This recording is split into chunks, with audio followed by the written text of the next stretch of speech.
Good morning good people, this is Money Day. Waktunya kita bicara tentang uang ya, tentang money gain, tentang cash, dan profit. Alright, so saya akan sharingkan 9 hal yang saya sering lakukan dengan klien kami. Saya sering sharingkan dan kita sering praktekkan dengan klien kami yang akan menghasilkan saving, yaitu penghematan di keuangan perusahaan Anda. Tidak peduli level perusahaan Anda, mau Anda level startup, mau level menengah, mau startup middle up, sampai level corporate ya. Jadi ini adalah salah 9 dari cara menghemat uang di dalam perusahaan yang kelihatannya kecil, tapi ketika dilakukan dengan continue terus menerus, ini akan membawa dampak yang cukup signifikan. Ya, ada 9 dan ini gonna be quick, nggak akan lama-lama. Sebenarnya Anda akan langsung paham. Masalahnya adalah sebelum saya mulai, saya kasih warning dulu. Masalahnya adalah Anda akan banyak mengernyitkan dahi, memikirkan sesuatu yang negatif duluan daripada yang positif. I promise you, you will think negative. Kenapa? Karena hal 9 ini itu sangat masuk akal, tapi tidak lazim dan tidak mudah dilakukan dengan cepat. At least, saya nggak bilang sulit, tapi tidak semudah yang Anda bayangkan, yang saya bayangkan ketika kita mempraktekkan pertama kali. Ya, Anda akan mengernyitkan dahi, Anda akan berpikir, loh, mosok iso? Is it doable? Ya, this is a warning, this is a disclaimer, but the good news adalah, once you do it, ketika Anda sedang melakukan, Anda akan merasa, kok gak dari dulu-dulu saya melakukan penghematan seperti ini. Anda akan berpikir seperti itu. Ya, promise you, you akan merasa, waduh, masa bisa? Oke, let's go.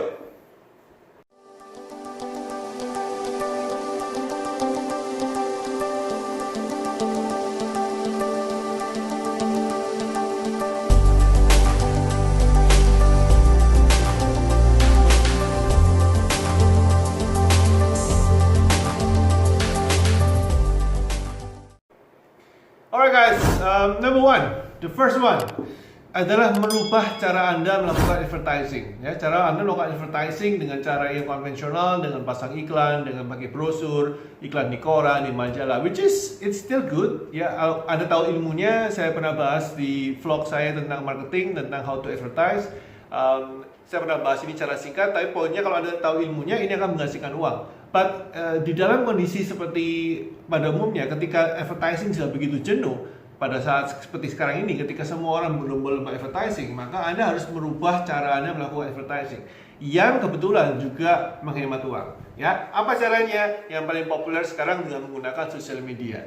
Ya, contohnya adalah blog. Ya, Anda bisa buat artikel, Anda bisa buat semacam vlog. Ya, seperti saya ini video edukasi. Anda bisa menggunakan Facebook, Anda bisa menggunakan Instagram, Anda bisa menggunakan YouTube medianya. Dan seterusnya ya. Sekarang ada Telegram, kemudian Anda bisa menggunakan Twitter.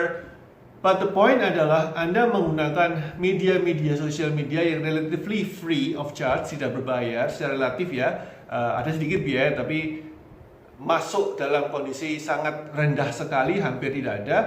Anda menggunakan media ini, Anda akan menemukan banyak kemungkinan baru dan Anda harus berpikir secara kreatif tentunya, dan Anda bisa save money. Ya. The problem adalah banyak orang mengatakan saya tidak bisa coach kalau harus video, saya nggak bisa harus melakukan tulisan, and so on. Ya, then you have to learn. Again, saya katakan 9 ini tidak sesuatu yang alamiah. Anda harus adapt, Anda harus learn if you want to save money. Ya.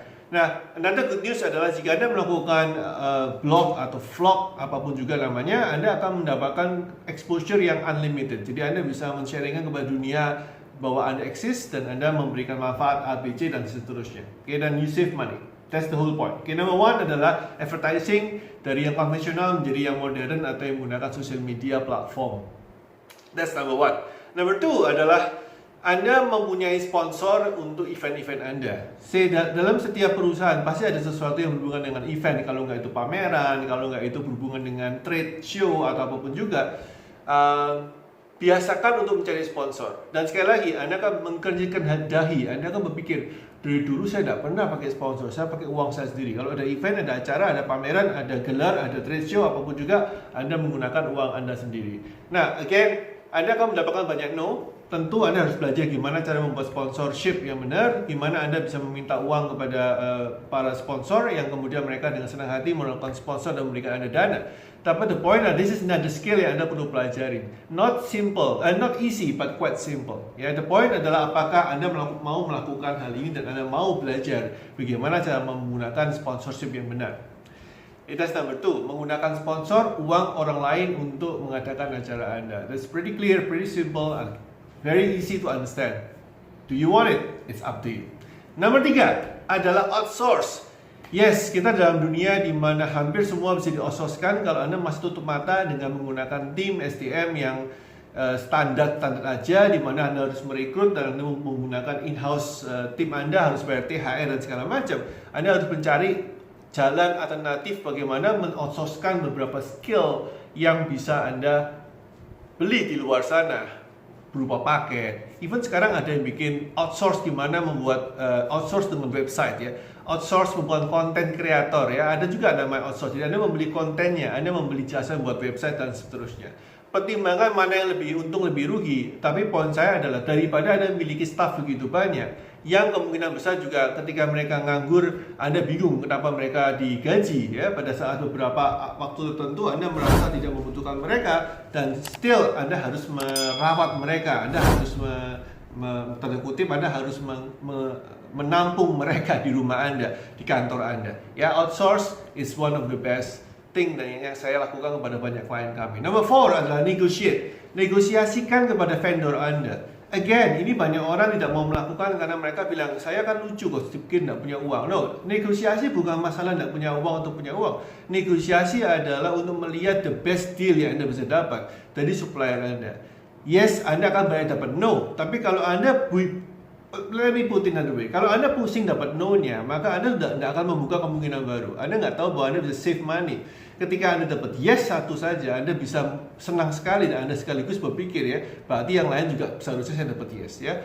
Go to your vendors, make a list siapa vendor Anda, kemudian mulai berpikir tentang negosiasi ya, tentang vendor Anda termasuk vendor Anda untuk sewa ruangan atau sewa apartemen atau sewa office, whatever it is yang berhubungan dengan bisnis. Vendor dan vendor lainnya. Which comes number 5 adalah yang kita bilang namanya bartering. Ada beberapa vendor yang tidak bisa dinego, tapi mereka juga membuka pintu untuk barter. Jadi Anda bisa tukar-menukar jasa Anda, produk Anda dengan jasa mereka atau produk mereka, vice versa ya, vice versa kebalikannya. You know my point. The point adalah Anda mesti berani untuk menanyakan, you terbuka nggak guys dengan kemungkinan untuk barter? Ingat, this is save money ya. Anda bisa mendapatkan hasil yang sama dengan cost yang lebih rendah, which is very good di dalam bisnis, very good for your money. Very good for your cash. So 5 adalah barter. Number 6. This number 6 is quite challenging karena ini merubah kita berpikir.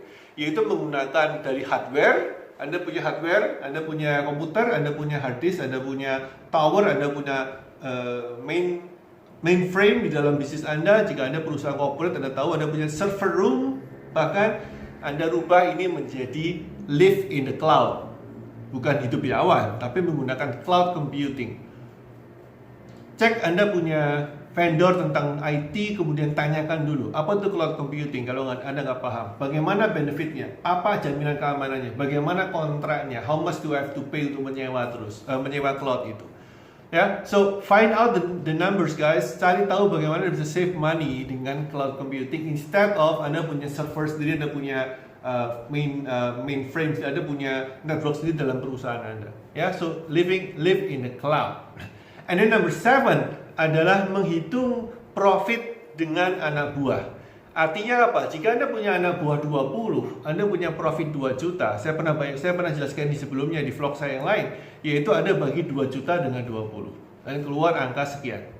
Nah, ketika tahun berikutnya Anda punya anak buah tetap 20, tapi Anda punya profit turun di bawah angka sebelumnya, maka rasionya menjadi tidak balance. Ya, you get my point. Jika Anda punya anak buah yang sama, tapi profit Anda turun, yang terjadi adalah setiap profit per kepala menjadi sangat rendah. What you want adalah mereview ulang. Apakah saya harus merasionalisasikan jumlah anak buah saya?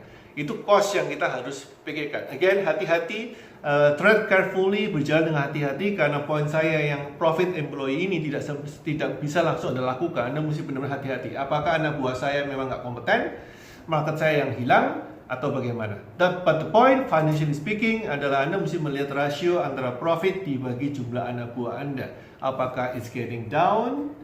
Ya, berarti jelek, profit Anda turun, ya, atau rasionya harusnya scaling up. Ya, jadi posisinya per anak buah memberikan lebih banyak profit setiap kepalanya, right? So, and then number 8 adalah, see, the point adalah kebanyakan orang menggunakan merekrut orang dengan cara menggunakan standar, yaitu merekrut dengan cara standar adalah harus berpengalaman. Masalahnya dengan berpengalaman itu adalah mereka meminta gaji lebih tinggi. Why don't you switch the ball? Mengapa Anda tidak rubah cara main Anda dengan menggunakan konsep adalah Anda mencari anak buah yang pandai, yang lulusan terbaik. Ya, konsepnya Anda cari anak buah yang pandai, tidak butuh pengalaman, tapi yang pandai atau kalau bisa lulusan yang terbaik. Anda harus punya sistem, sekali lagi Anda bisa mengejikkan dahi, berpikir, wah saya butuh pengalaman. But instead of doing that, kenapa kita nggak buat sistem sehingga anak buah yang cukup pandai, walaupun tidak pengalaman, karena sistem Anda bisa meminta mereka melakukan dengan hasil yang relatif sama dengan yang pengalaman. And then finally number 9 adalah bulk, ya, buy in bulk. Bulk itu berarti membeli sesuatu dalam kondisi yang banyak. Bisa itu kertas fotokopi, Anda beli dalam bentuk jumlah banyak. Anda bisa maintenance kantor Anda, cleaning service, Anda jangan beli cuma satu-satu tapi Anda beli paket. Anda bisa kurangi daily maintenance, misalkan ya, OB Anda bisa Anda minta datang seminggu sekali, tapi Anda minta mereka untuk membersihkan dalam 1 hari itu. Anda bayar ekstra lebih tapi mingguan bukan harian.